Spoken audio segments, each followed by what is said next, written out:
Dust and dirt flew in violent spirals around the creaking, overloaded wagon as it rattled and bucked along the narrow, rocky trail, the horses at the reins straining and snorting with every desperate step, their hooves pounding the parched earth like relentless thunder, and she clutched at the sideboards with trembling fingers, knuckles white, heart thundering in her chest as adrenaline coursed through her veins, the wagon jerking sharply to the left, then the right, throwing her off balance, and the splintered wood groaned beneath the strain of its own weight, threatening to give way at any moment, and all around her, the dry landscape blurred into streaks of brown and gold under the blazing sun, the distant hills rolling like waves toward the horizon, the sky a blazing dome of light that offered no solace or refuge, only the stark reality of the danger she faced. A sudden jolt catapulted her into the air, the world spinning wildly as if it had no regard for human fragility, and for a breathless, terrifying instant, the earth seemed impossibly far below her, every instinct screaming that the fall would end in catastrophe, and yet, just when the panic rose to a crescendo, there was a force beneath her, strong and unyielding, as the arms of a man wrapped around her, absorbing the impact, holding her in perfect balance, steady and unshakable, and she gasped, eyes wide, as she met the gaze of the cowboy who had appeared as if from nowhere, a man whose presence radiated strength and control, his sun-weathered face calm yet fierce, eyes locked on hers with an intensity that made her heart stutter, and in that fleeting moment, the chaos of the runaway wagon, the screams of the frightened horses, the splintering wood, all faded into the background, leaving only the warmth of his embrace, the steady thrum of his heartbeat against her chest, and the overwhelming realization that she was alive because he had been there, poised, ready, fearless. He set her down carefully on the uneven ground,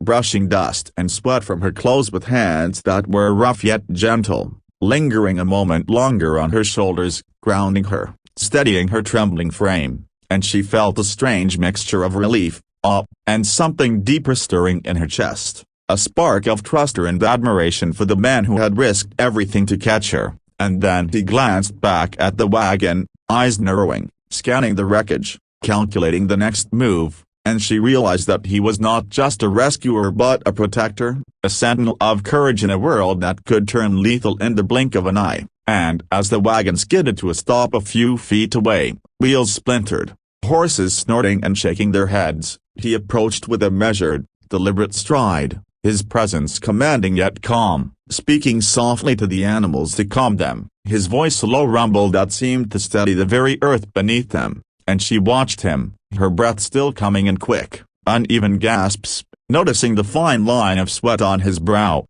the dust clinging to his shirt and worn leather vest, the calloused hands that had just saved her life, and she felt something unfamiliar yet undeniable, a fluttering warmth that had little to do with the sun and everything to do with the man before her, and when he finally turned to her, his eyes meeting hers once again, there was no judgment, no patronizing concern, only a steadfast, unwavering focus, and she instinctively stepped closer, seeking the reassurance his presence provided, and as she did, the memory of her fall and the terror of being airborne lingered like a shadow at the edge of her mind, a reminder of the fragility of life, of the thin line between survival and disaster, and yet, standing there in the midst of the dust and chaos, she also realized something else, that courage existed in people, in moments of instinct and action, in the quiet certainty of a man who knew what needed to be done and did it without hesitation. The cowboy extended a hand,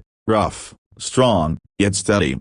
and helped her navigate the uneven ground, his grip firm, unyielding, a promise that she would not stumble again, and she clung to it, not just for balance but for the sense of safety and connection it brought, and as they moved together away from the wreckage, the wagon now a tangle of broken wood and metal behind them, she couldn't help but steal glances at him, memorizing the lines of his face, the set of his jaw, the quiet confidence in his posture, and she wondered who he was, where he had come from, and how a man like him existed in a world that had thrown her so violently into danger. And as she walked, the dust settling around them like a ghostly veil, she began to realize that this encounter, terrifying as it had been, was also transformative, a moment that would linger in her memory forever, the day she had fallen and been caught, the day she had encountered courage in human form, and the sense of awe and gratitude within her swelled into something deeper. A recognition of the fragility and value of life, of the sudden, unexpected connections that could alter one's path, and the cowboy, unaware of the storm of thoughts in her mind, continued forward with measured steps, scanning the trail for any lingering danger, ensuring that the horses were calm, the wagon stable, and that she remained unharmed, and she followed, each step a mixture of lingering fear and an unspoken curiosity about the man who had saved her, about his story, his past, his reasons for appearing at the precise moment she had been hurtling toward disaster, and as the minutes stretched into hours, they reached a shaded grove where the horses could rest, the air slightly cooler, carrying the scent of pine and earth, and the cowboy knelt beside the animals, checking each one carefully, his movements precise and efficient, while she remained at a respectful distance, still catching her breath, still processing the intensity of what had just occurred, and yet, with every glance she stole at him, she noticed something more than just the rugged exterior. There was a gentleness in his hands, a patience in his eyes, a kind of quiet strength that went beyond mere physical prowess, and it unsettled her in a way that made her heart race for reasons she could not yet name, and when he finally stood and turned toward her, offering a hand to help her down from a fallen log, she took it instinctively, feeling the solidity of his grip, the warmth of his palm against hers, and a strange sense of security washed over her, a reassurance that perhaps, for the first time in a long while, she was safe, truly safe, in someone else's care. She tried to speak, words catching in her throat, the dryness of dust and emotion colliding into her mouth, and he gave her a small, almost imperceptible nod, as if acknowledging her struggle without pressing for explanation, and she realized that he understood, that he didn't need her to articulate the terror, the adrenaline, the shock of near death, because he had acted,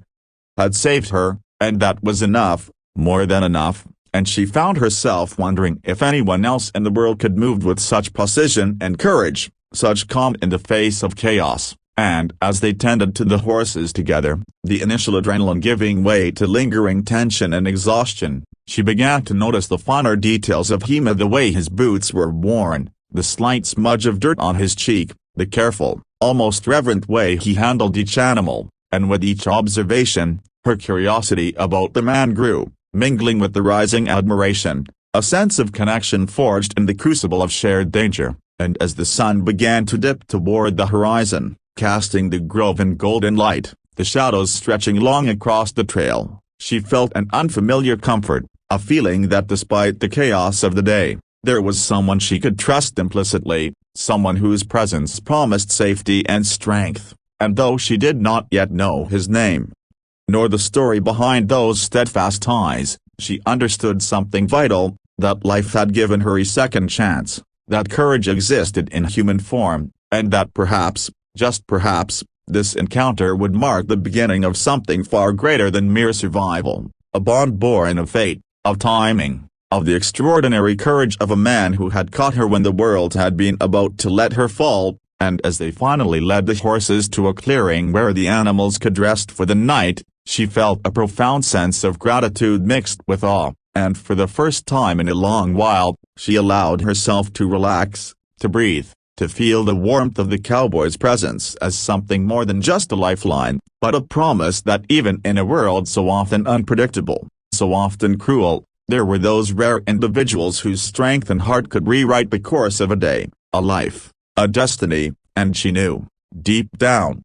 that she would never forget the moment she had fallen from the runaway wagon and been caught, held, and protected by the man who had appeared at precisely the right time, the cowboy whose arms had saved her, whose courage had inspired her, whose presence had stirred something in her soul that would linger, unforgettable, for all the days to come.